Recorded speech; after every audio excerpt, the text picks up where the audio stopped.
Manakah di antara kedua video ini yang tidak diputar secara terbalik?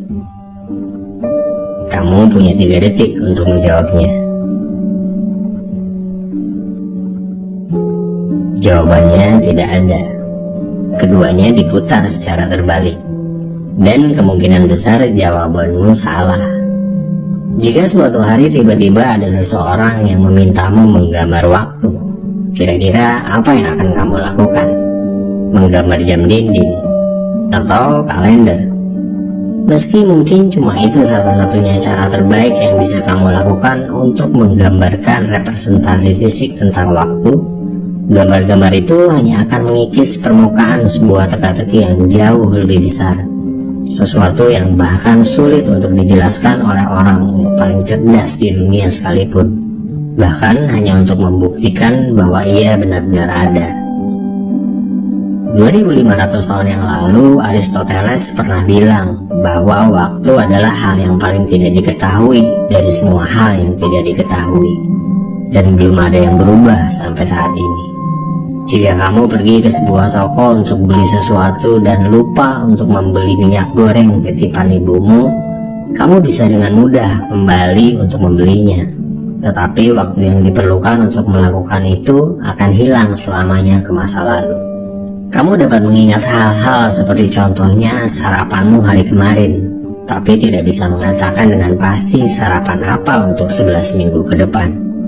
Kamu memiliki ingatan untuk masa lalumu, tapi tidak memiliki ingatan untuk masa depan, hingga meninggalkan sebuah pertanyaan: dari mana asalnya asimetri itu berasal? Mengapa kamu bisa mempengaruhi masa depanmu, namun tidak dengan masa lalumu? Menggambarkan waktu sama halnya dengan memikirkan sebuah anak panah yang melesat dan selalu bergerak maju, seperti yang dikatakan para ilmuwan sebagai panah waktu. Satu-satunya alasan kenapa kamu bisa berpikir tentang apa yang ingin kamu makan untuk sarapan besok adalah karena panah waktu, karena alam semesta memiliki permulaan. Untuk mengenalinya, kita harus kembali sejauh 14 miliar tahun ke tempat segala sesuatunya bermula, pada sebuah peristiwa bernama Big Bang, tempat kelahiran waktu dan sesuatu yang disebut entropi. Entropi adalah sebuah ukuran ketidakteraturan sebuah sistem, di mana semakin acak keadaan molekul sebuah sistem, semakin tinggi entropinya. Oke, mungkin ini agak membingungkan, tapi kamu bisa membayangkan entropi seperti sebuah apel yang lama-kelamaan akhirnya membusuk. Sejak peristiwa Big Bang, semua materi di alam semesta telah mengembang dan saling menjauh satu sama lain, menjadikan alam semesta sistem entropi yang jauh lebih tinggi. Karena entropi dan panah waktu inilah kita memiliki galaksi, bintang, dan planet-planet.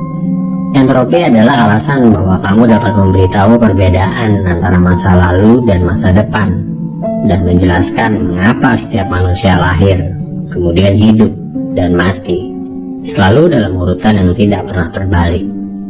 Kamu tidak bisa menyentuh atau merasakan waktu secara fisik, tapi bisa merasakan kehadirannya melalui entropi.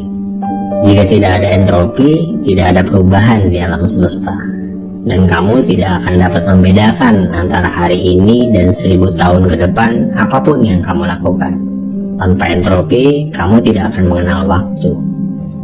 Waktu selalu mendorong kita maju, suka ataupun tidak.